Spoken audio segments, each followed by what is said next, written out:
अस्सलामुअलैकुम my YouTube family, कैसे हैं आप सब। उम्मीद है कि आप सब खैरियत से होंगे। आज मैं आपसे बहुत ही ज़्यादा डिलीशियस से मटर के पुलाव की रेसिपी शेयर करूंगी। बस आपने वीडियो को स्किप किए बगैर देखना है ताकि कोई भी पार्ट आपसे मिस ना हो। सबसे पहले पतीले में ऐड कर देंगे half cup cooking oil. Oil को थोड़ा गरम करेंगे, इसमें कुछ खड़े मसाले ऐड करते हैं।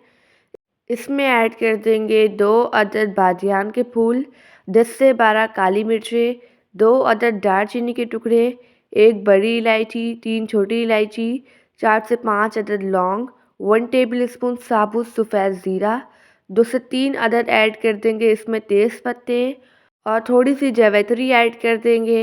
इसमें बस इतने ही खड़े मसाले जाएंगे। इन सबको ऐड कर देंगे। अब इन्हें हम फ्राई कर लेंगे। आप इस रेसिपी को ज़रूर ट्राई कीजिएगा और मुझे अपना फीडबैक देना मत भूलिएगा। इन्हें फ्राई करने के बाद इसमें डाल देंगे 1 अदद स्लाइस किया हुआ प्याज। प्याज को हम गोल्डन ब्राउन कलर आने तक फ्राई कर लेंगे।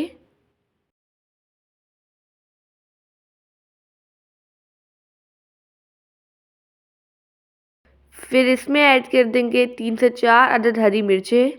इन्हें भी फ्राई कर लेंगे। इसमें डाल देंगे 1 टेबलस्पून अदरक लहसुन का पेस्ट। इसे हम अच्छी सी सुनहरी सी खुशबू आने तक फ्राई करेंगे। फिर इसमें डाल देंगे 1 अदद टमाटर। इसे भी सॉफ्ट होने तक फ्राई कर लेंगे। अब इसमें ऐड कर देंगे 1 टेबलस्पून हरी मिर्च का पेस्ट, 1 टीस्पून लाल मिर्च का पाउडर, 1 टीस्पून नमक। इस मसाले को हम अच्छी तरह से भून लेंगे। अगर आपको वीडियो अच्छी लगे तो वीडियो को लाइक कर दीजिएगा और एनबी कुकिंग को सब्सक्राइब भी। मैं डेली बेसिस पे आपके लिए मज़ेदार सी रेसिपीज़ लेके आती हूँ। मसाले की भुनाई के बाद इसमें डाल देंगे आधा किलो मटर। मटर छीलने के बाद आधा किलो हैं। अब इनकी हम 5 से 10 मिनट के लिए भुनाई कर लेंगे। ये रेसिपी बहुत ही ज़्यादा डिलीशियस बनती है। अगर आप इस रेसिपी को फ़र्स्ट टाइम ट्राई करेंगे तो आपकी रेसिपी बहुत ही ज़्यादा डिलीशियस बनेगी। मटर को मैंने अच्छी तरह से भून लिया था। अब इसमें ऐड कर देंगे 2 एंड हाफ़ ग्लास भर के पानी का।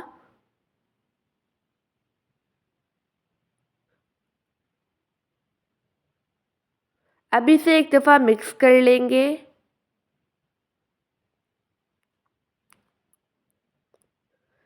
इस पे दोबारा से ऐड कर देंगे 1 टीस्पून नमक। नमक आप टेस्ट के अकॉर्डिंग कम या ज़्यादा कर सकते हैं।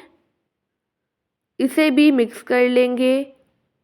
अब पानी को हम बॉईल आने देंगे। पानी को बॉईल आ चुका है। इसमें ऐड कर देंगे आधा किलो सोक किए हुए चावल।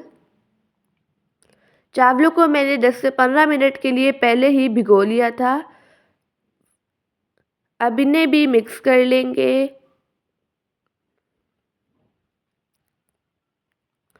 इसमें ऐड कर देंगे 1 टीस्पून ज़ीरा पाउडर। इसे मिक्स कर लेंगे। अब इसे अच्छी तरह से कुक करेंगे ताकि जो पानी है ये ड्राई हो जाए। यहाँ पर पानी ड्राई हो चुका है। इसे एक दफ़ा मिक्स कर लेंगे। अब इसमें डाल देंगे ज़र्दा कलर, ये ऑप्शनल है। अब चावलों को हम हल्की आंच पर 10 से 15 मिनट के लिए दम दे देंगे। यहाँ पर दम दिए हुए 10 मिनट हो चुके हैं। हमारा मज़ेदार सा मटर का पुलाव बनकर रेडी हो चुका है। आई होप कि आपको आज की रेसिपी बहुत ही ज़्यादा पसंद आई होगी। अब इसे हम सर्व करते हैं। चावलों को हम एक अदद प्लेट में डाल देंगे। माशाल्लाह अल्हम्दुलिल्लाह हमारा मज़ेदार सा मटर का पुलाव बनकर रेडी हो चुका है। ये रेसिपी बहुत ही ज़्यादा मज़ेदार बनी है। आप सब अपना ढेर सारा ध्यान रखिएगा, मुझे अपनी दुआओं में याद रखिएगा। अब मिलते हैं कल किसी नई रेसिपी के साथ। जब तक के लिए अल्लाह हाफ़िज़, बाय बाय।